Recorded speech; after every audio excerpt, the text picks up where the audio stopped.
पाकिस्तान तो ईरान और इजरायल की जंग में ऐसा फंसा कि उसे अब समझ नहीं आ रहा कि करें तो करे क्या। शहबाज शरीफ और असीम मुनीर की जोड़ी अब अमेरिका में ट्रंप के पांव पकड़ेगी तो भी माफी नहीं मिलेगी, और ईरान के साथ अगर जाने की कोशिश करेगी, जो सोशल मीडिया पे शहबाज लिख रहे हैं कि हम ईरान के साथ हैं, तो ईरान भी माफ नहीं करेगा, क्योंकि ईरान की सेना ने खुले तौर पर यह ऐलान कर दिया है कि पाकिस्तान को हम पीटेंगे। पाकिस्तान ने जो किया है वो बिल्कुल भी ठीक नहीं है, उसने ईरान के साथ धोखा किया है। पूरी कहानी क्या है, पाकिस्तान कैसे 4 हिस्सों में बंट सकता है, ईरान इजरायल जंग का पाकिस्तान पर सबसे ज्यादा असर क्यों हो सकता है, ये समझने की कोशिश करते हैं। हमारे साथ राहुल मौजूद हैं। राहुल बताएंगे कि आखिर पाकिस्तान पर ईरान और इजरायल की जंग का आने वाले दिनों में क्या असर पड़ने वाला है। जी अभिषेक, देखिए पाकिस्तान की हालत जो है, मैं हमेशा से एक चीज़ कहता आ रहा हूँ कि पाकिस्तान की हालत बहुत पतली हो चुकी है। वो ना घर का रहा है ना घाट का, उसकी बीच वाली स्थिति हो गई है। अब जब ये जो जंग चल रही है, इसके जंग के कुछ समीकरण मैं आपको समझाता हूँ। देखिए, प्रधानमंत्री मोदी जो हैं इजराइल जाते हैं, इजराइल से लौट के आते हैं, तुरंत इजराइल ईरान के ऊपर अटैक कर देता है। यानी कि तैयारी पहले से चल रही थी, और जब युद्ध से जस्ट पहले अगर प्रधानमंत्री मोदी को बुलाया गया, तो हो सकता है कि उनके बीच में ये युद्ध को लेकर भी कोई चर्चा चली हो कि एशिया में जो देश हैं उनका जो व्यवहार है वो किस तरीके से रहेगा। इस चीज़ को लेकर भी हो सकता है कि चर्चा हुई हो, क्योंकि इजराइल जो है वो भारत का बहुत ही भरोसेमंद साथी हमेशा से रहा है, हमेशा भारत के साथ में खड़ा रहा है। और पीओके की बात हो तो पीओके को लेकर भी इजराइल ने हमेशा कहा है कि वो भारत का हिस्सा है और उस पर भारत का ही अधिकार है और वो भारत को ही मिलना चाहिए।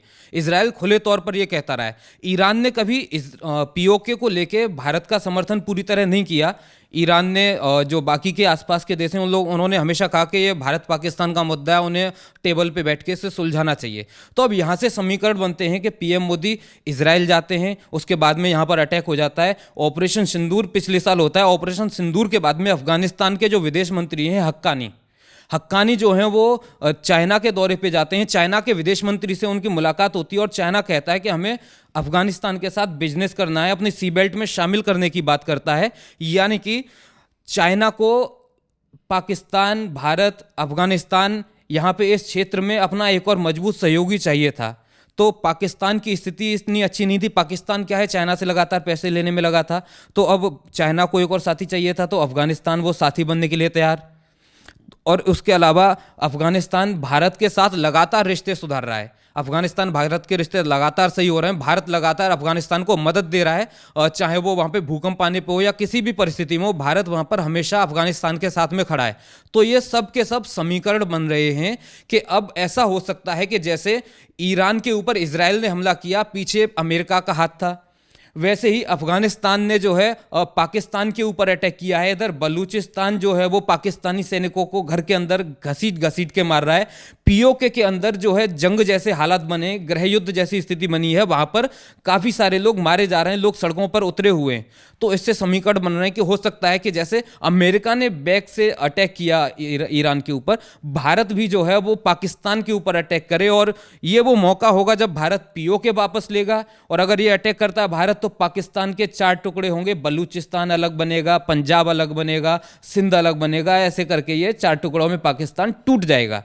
और जो अफगानिस्तान है वो हमेशा से भारत के समर्थन में रहा है। बलूचिस्तान हमेशा से कहते रहे बलूचिस्तान के लोग कि हमें भारत का सपोर्ट चाहिए, भारत हमें हथियार दे, भारत चाहे बेशक खुल के हमारे संग में लड़ने ना आए, हमें केवल हथियार दे तो हम पाकिस्तान को हरा देंगे।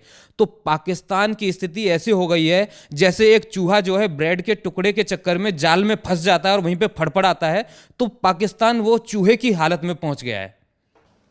हाँ, एक बात तो लग रही है राहुल, ये कि ईरान और इजरायल की लड़ाई जो है वो सीधे तौर पे इस बात की लड़ाई नहीं है कि वो ईरान में अमेरिका जो है सत्ता स्थापित करे और खामेनेई की मौत के बाद ये जंग खत्म हो जाए। परमाणु जो 3 ठिकाने थे ईरान में, वो सारे इजरायल और अमेरिका ने मिलकर ध्वस्त कर दिए, लेकिन ये लड़ाई अभी थमी नहीं। और जो आप कह रहे हैं राहुल कि पाकिस्तान के साथ हो सकता है ऐसा हो, लेकिन एक बात और है इसमें कि भारत कभी भी पिछले दरवाजे से हमला नहीं करेगा। भारत अगर पाकिस्तान से पीओके लेगा तो वो खुले तौर पर हमला करेगा, खुले तौर पर ये ऐलान करेगा कि हमारा पीओके हमें वापस दो।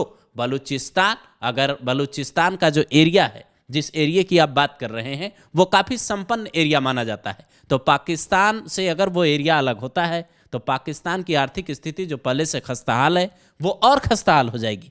अब यहाँ सवाल ये भी उठ रहा है कि प्रधानमंत्री नरेंद्र मोदी आधी रात को सीसीएस की मीटिंग बुलाते हैं, तो क्या इस बात पे भी कोई चर्चा होती है? क्योंकि उधर 90 लाख भारतीय फंसे हैं, उनको निकाले जाने की बात भी हो रही है, लेकिन क्या पाकिस्तान और अफगानिस्तान के जंग पे भी कोई चर्चा होती है? क्योंकि उस बैठक में राष्ट्रीय सुरक्षा सलाहकार अजीत डोभाल, रक्षा मंत्री राजनाथ सिंह, गृह मंत्री अमित शाह, वित्त मंत्री निर्मला सीतारमण और तमाम बड़े अधिकारी मौजूद थे।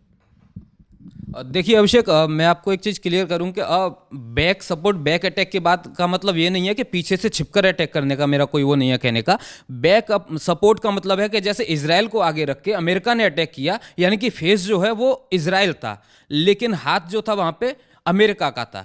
तो वही स्थिति भारत यहाँ पर बना सकता है। यहाँ पे चेहरा होगा बलूचिस्तान, पीओके के अंदर मौजूद लोगों का विद्रोह, अफगानिस्तान का अटैक, लेकिन जो असली अटैक करेगा वो भारत करेगा। और जो सीसीएस की जो बैठक हुई है उसमें हाँ बेशक भारतीयों को निकालने को लेकर बहुत सारे वहाँ पे चर्चाएं हुई होंगी, काफ़ी सारे प्लान्स होंगे जिनमें से कुछ फेल हुए होंगे और कुछ पे निर्णय बना होगा जिनको लागू करने के लिए। लेकिन कहीं ना कहीं जो युद्ध की स्थिति है वो भारत के सामने आएगी, तो भारत वहां पर कैसे रिएक्ट करेगा इसके ऊपर भी जरूर वहां पर चर्चा हुई होगी।